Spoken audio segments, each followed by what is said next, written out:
សួស្តីអ្នកទាំងអស់គ្នាបាទវិលមកជួបគ្នាម្ដងទៀតជាមួយនឹងវីដេអូតម្រូវឆ្នោតយួនបាទសម្រាប់ឆ្នោតយួនថ្មីយួនចាស់ថ្ងៃទី14ខែ12ឆ្នាំ2025នេះបាទខ្ញុំបាទក៏មាននៅតម្រូវលេខតូចបាទសម្រាប់យកមកធ្វើការចែកជូនទៅកាន់អ្នកទាំងអស់គ្នាសម្រាប់កំសាន្តជាពិសេសបងប្អូនក៏អាចយកទៅធ្វើការផ្សងសំណាងផងដែរអញ្ចឹងបងប្អូនមុននឹងយើងចូលទៅកាន់តម្រុយក៏កុំភ្លេចជួយចុច follow page ចុច like ចុច share ទាំងអស់គ្នាបងប្អូននឹងទទួលបាននូវលាភសំណាងត្រូវឆ្នោតទាំងអស់គ្នាបាទសម្រាប់ថ្ងៃទី14ខែ12ឆ្នាំ2025នេះចឹងយើងចូលទៅកាន់តម្រុយរបស់យើងតែម្ដងសម្រាប់ម៉ោង10កន្លះព្រឹកបាទសម្រាប់ឆ្នោតយួនថ្មីដូចជាតាបងប្អូនទាំងអស់គ្នាចំពោះព្រឹកនេះសូមអុកខ្ទង់0និងខ្ទង់10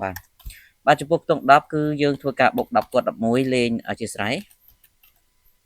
បាទយើងលេង10គាត់11បាទលេងនៅពក A B C D ហើយចំណែកខ្ទង់0វិញគឺពួកម៉ាមីមីសូមយក07និង08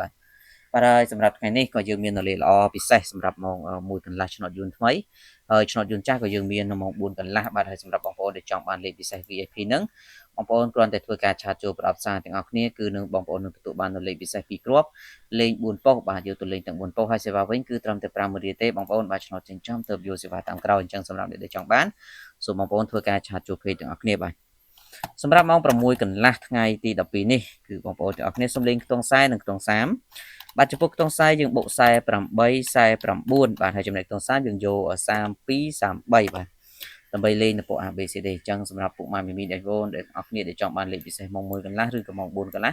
បងប្អូនគ្រាន់តែធ្វើការឆាតចូលប្រអប់សារទាំងអស់គ្នាមកបាទនឹងបងប្អូននឹងទទួលបាននៅតម្រុយលេខច្បាស់លេខល្អបាទយកពីខ្ញុំបានទៅលេខទាំងអស់គ្នាអរគុណជូនពរបងប្អូនសំណាងល្អទាំងអស់គ្នាសូមគោរពលា